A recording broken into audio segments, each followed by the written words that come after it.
এই যে জগন্নাথ দেবকে রথে করে ঘোরানো হয় কেন বলেন তো? রথযাত্রাটা কেন হয়? জগন্নাথ দেবের পূজা হচ্ছে ঠিক আছে, কিন্তু রথযাত্রা করার কারণটা কি, উদ্দেশ্যটা কি একটু ভালো করে বুঝবেন। গতকাল গেল জগন্নাথ দেবের স্নান যাত্রা, তাই তো বাবা?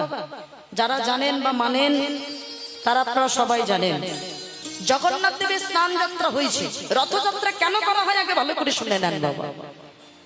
এই জগন্নাথ দেবকে জগন্নাথ, বলরাম, সুভদ্রা তিনজনকে আসলে 108 কলসি জলে স্নান করানো হয়, তাই তো? 108 কলসি যে জলটা, তাহলে কাকে কত কলসি দেওয়া হলো বাবা? স্বয়ং জগন্নাথ দেবকে দেওয়া হলো 35 কলসি জলে স্নান করানো হলো। বলরামকে 33 কলসি জলে স্নান করানো হলো। সুভদ্রা দেবীকে 22 কলসি জলে স্নান করানো হলো। আর বাকি থাকলো কত গুনেছেন? বাকি থাকলো আর 18টা কলসি। খুব ভালো করে বুঝবেন। 35 কলসি জলে স্নান করানো হলো জগন্নাথ দেবকে, 33 কলসি জলে স্নান করানো হলো স্বয়ং আমার বলদেবকে, আর সুভদ্রা দেবীকে 22 কলসি জলে স্নান করানো হলো।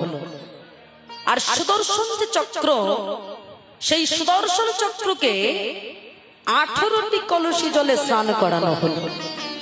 এই হলো মোট 108 কলসি জল। এবারে 108 কলসি জলে যখন স্নান করানো হলো, 108 কলসি জলে স্নান করানোর পরে আস্তে আস্তে 108 কলসি জলে স্নান করানোর পরে জগন্নাথ, বলরাম, সুভদ্রা এই তিনজনকে আলাদা আলাদা কক্ষে রাখা হয়। ভালো করে বুঝবেন বাবা, আলাদা আলাদা কক্ষে রাখা হলো কেন না? এটা ভক্তের ধারণা, আমরা মানুষেরা যদি অতিরিক্ত বেশি স্নান করি আমাদের তাহলে জ্বর হতে পারে, কি বাবা? এটা আমাদের মনে হয় তো? তা ভক্তের ধারণা নিশ্চয়ই ভগবানের নিশ্চয়ই জ্বর হয়েছে। হ্যাঁ, এত জলে স্নান করানো হয়েছে তো ভগবানের জ্বর এসেছে, এইটা মনে করে আলাদা আলাদা কক্ষে রেখে তাদের আবার চিকিৎসাও করা হয়। চিকিৎসাটা হলো কবিরাজি চিকিৎসা।